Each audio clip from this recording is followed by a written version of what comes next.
Mazi Nnamdi Kanu roars in DSS custody, warning every Biafra, every Igbo man, every Nigerian that have hands in the insecurity ravaging the people of the southeast. This is the current information coming from Abuja to the people of Biafra land and also to the entire country. He says, and I quote, that he will never spare anybody who has spilled any blood in Biafran soil. Be you who. He said, even including his siblings, if they have hands in the insecurity that is disturbing the people of the southeast, that is taking the lives of our innocent women, children, men, both old and young, according to him, he says that they all must surely pay dearly for it when the time is right. Anyway, my people, please, I want to use this opportunity to tell each and every one of us here, I might not be flowing the same way I used to, because if you watch most of the posts I made today, it is not as gallant as I always be. As a matter of fact, I woke up this morning with a light-headed. I don't know what it is being called. When I went to check my BP this morning, they say it is high. Hey, whether or not the why they shout here, now because I'm me, I no go feel no, because what am I thinking now? But anyway, to God be the glory, I'm still alive. So let us go straight to the reason why we are here. So as you are watching, please also put me in your prayers. Nobody knows tomorrow. So Mazi Nnamdi Kanu is sending this warning out there to everybody. So if you have hands in insecurity happening in the southeast, my brother, my sister, start now to look for a way, because if you are thinking that Mazi Nnamdi Kanu is going to spend his entire life in DSS dungeon, you better think twice. Nnamdi Kanu is coming out soon. Nnamdi Kanu is coming out soon. I repeat, Nnamdi Kanu is coming out soon. Take note. Insecurity in the southeast. Release Mazi Nnamdi Kanu and watch all criminality in Umu-Igbo disappear in no time. Insecurity in the southeast is also a politically premeditated subterfuge to undermine IPOB's call for economic development of Biafra land. These two headlines is what we are going to treat now. So if you are with me, please tighten your seat belt, because we are going to hit the ground running. One may ask, how can this be possible? Please, before I proceed, kindly drop your opinion in the comment section, your prayers, what you think concerning the Mazi Nnamdi Kanu's message, and how we are going to forge ahead. Everyone's opinion is welcomed, and also your opinion counts as well. So let us continue. One may ask, how can this be possible, with a question mark?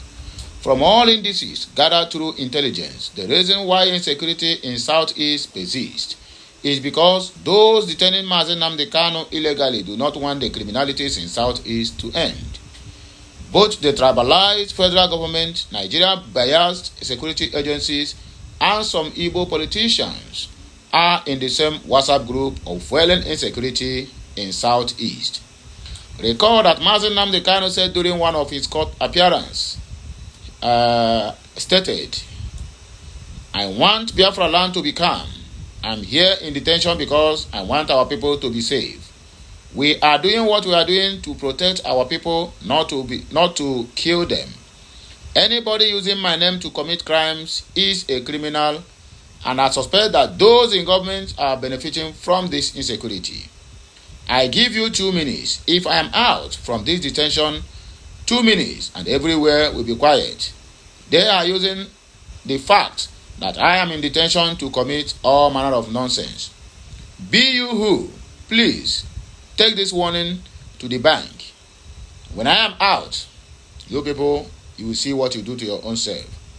From the above statement, it is crystal clear that Mazi Nnamdi Kanu or IPOB are not and should not be held responsible for the killings and criminalities in Umu-Igbo.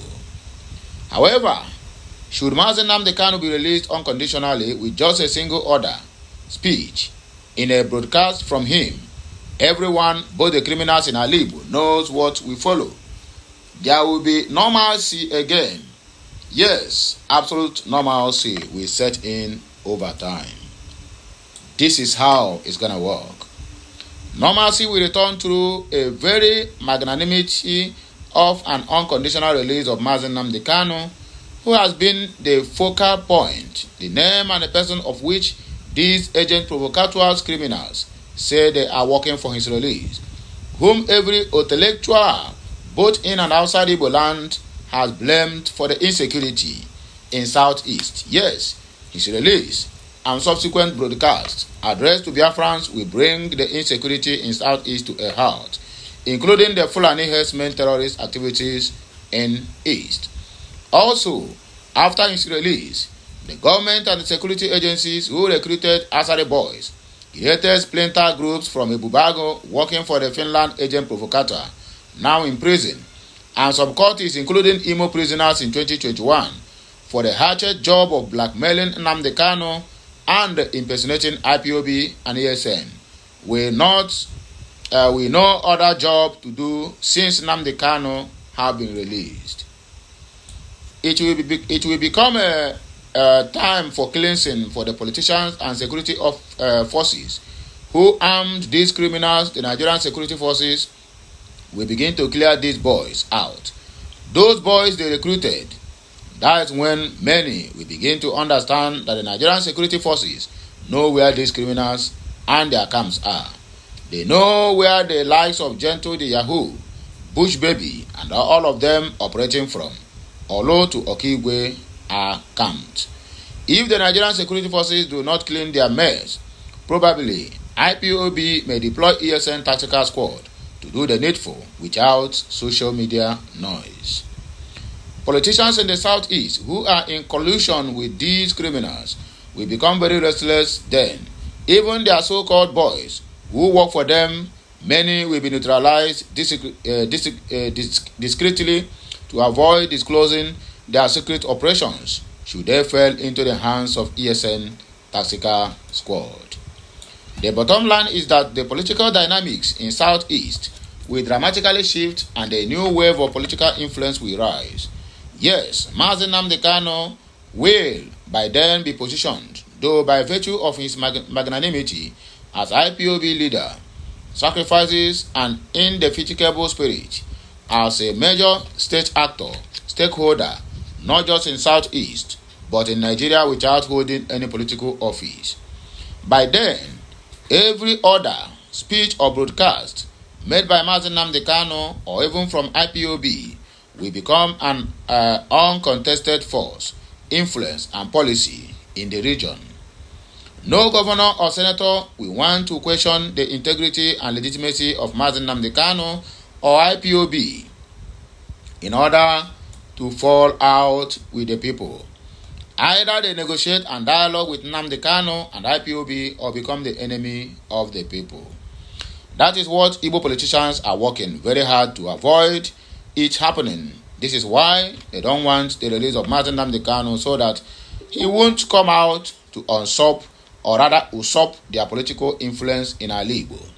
This is why they are using insecurity to terrorize our people, using the Nigerian police and Yoruba media to tag every criminal activity in Southeast and IPOB and ESN, so that Ndi Igbo will hate, demonize and reject both Nnamdi Kanu and IPOB in the Southeast.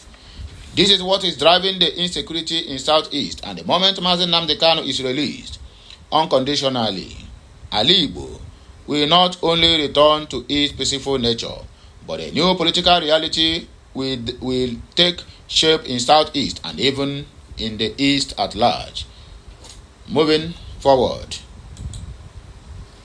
insecurity in our area is a politically premeditated sabotage or subterfuge to undermine IPOB's call for economic development of Biafra land. Over a decade, the indigenous people of Biafra, IPOB, has long been advocating for self-determination of the people in Eastern region, primarily driven by the belief that the people of the Southeast by extension the whole eastern region, possesses the capacity and resource to govern themselves, leading to the group's greater quest for socio-economic development in the region. IPOB's push for economic autonomy is not just about political independence. It encompasses the desire for improved infrastructure, education, healthcare, and overall quality of life for the people in the region. However, the last 4 years have witnessed a burgeoning wave of insecurity in Southeast, a region once noted for its peaceful environment in Nigeria.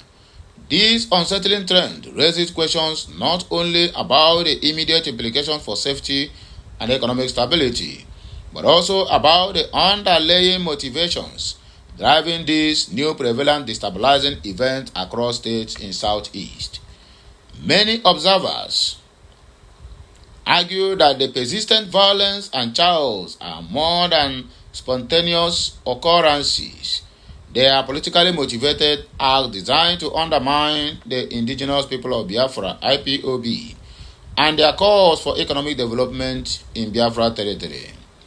This call for development of the region resonates deeply among the youth, who are increasingly frustrated with unemployment rates and the lack of basic amenities for them.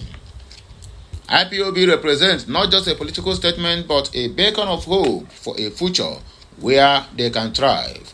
However, the IPOB's dream of economic progress in Biafra land, especially their campaign for Igbos to return their investment to Biafra land, are being met with a rising tide of premeditated insecurity orchestrated by Yoruba jargons. Reports on various criminals groups operating in the region perpetuating activities such as kidnappings, killings, destruction of properties, political assassinations, armed robberies, confrontations between cult groups are becoming too common. These violent incidents create an atmosphere of fear and uncertainty, hampering investment opportunities, disrupting local markets, and diminishing the potential for economic growth in the region. The question arises, who benefits from these instabilities? Many analysts have strongly pointed to the political establishment that may feel threatened by the economic autonomy sought by IPOB.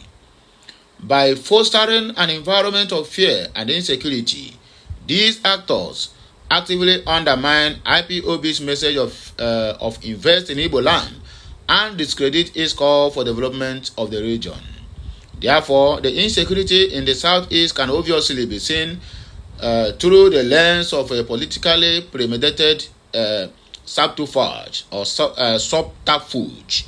Some government officials and other vested interests fear that IPOB's demand for self-determination could mobilize large swathes of population against the current political order by positioning IPOB as a disruptive force responsible for the destabilization of the region. These interests aim to dilute support for IPOB and delegitimize its economic development agenda. Furthermore, the portrayal of IPOB and its ESN and its members as violent groups, terrorists or criminals by the Nigerian government security forces serves to justify the heavy-handed military presence in the region, while state-sponsored provocateurs groups are created to perpetuate violent activities and freely impersonate IPOB and ESN in the region. The false narrative peddled that IPOB's agitation and the establishment of the Eastern Security Network gave birth to insecurity and criminality in the Southeast is not only a devil's card to blame IPOB for the insecurity, but also a premeditated ploy that allows the Nigerian government and Southeast politicians to justify the increasing militarization and criminalities by the criminal provocateur groups operating in the region under the guise of maintaining law and order in the region. This craftily diverts attention from the genuine grievances of the people, such as economic hardship, the food security due to activities of Fulani herdsmen terrorists, creating a cycle where demands for development are systematically suppressed. Regrettably, the Southeast, known for its vibrant entrepreneurial spirit, is suffering from the loss of potential investment as fears of violence data both local and foreign investors, small and medium-scale businesses, which are the backbone of the region's economy, are also feeling the brunt of the rising insecurity. Investors are wary of committing resources to a volatile environment, which only perpetuates the cycle of poverty and underdevelopment in the region. This is the plan of the adversaries of IPOB and the Southeast region, bring the region to ruins and blame it on IPOB. The last but not least, as the indigenous people of Biafra continue to call for economic infrastructure and self-determination of the region, it is essential to collectively confront the political subterfuge undermining these efforts. Only by addressing the root causes of these criminal groups, carrying out the now rampant insecurity and fostering inclusive dialogue, can the Southeast hope to transform its narratives, attract investors, and secure a prosperous future for generations to come. Blaming innocent IPOB will only allow the insecurity to prevail rather than nipping it from the bud or from the mud, no matter how they say it. So my good people, now this information I just say make I bring to my people. Let me know how we are going to tackle this menace. Enough is really enough. We have taken more. We have taken more than required for these gangsters that is terrorizing the Biafra land. The worst part of it is that the so-called government, the so-called our government, our politicians in the Southeast are not doing anything about it. Instead of them to do something, they are even the one that is fueling the insecurity because it serves their motives. All the governors are always collecting huge amount security levy, but at the end, what are they doing with it? Rather, they convert it to dollars and send it to their private accounts. That is what we get from a country that refuses to work, a country that refuses to develop, and a country that refuses to see things the way it's supposed to be. Well, let me not waste much of your time. I think let's call it a day. If you like this message, please make sure that your next door neighbor hears it and also make his own contribution. Your opinion matters a lot at the comment section, so please endeavor to comment, share, like. If you never subscribe, please endeavor to do that anytime soon. Kachineke mezioku. Hallelujah. Hallelujah. It is done.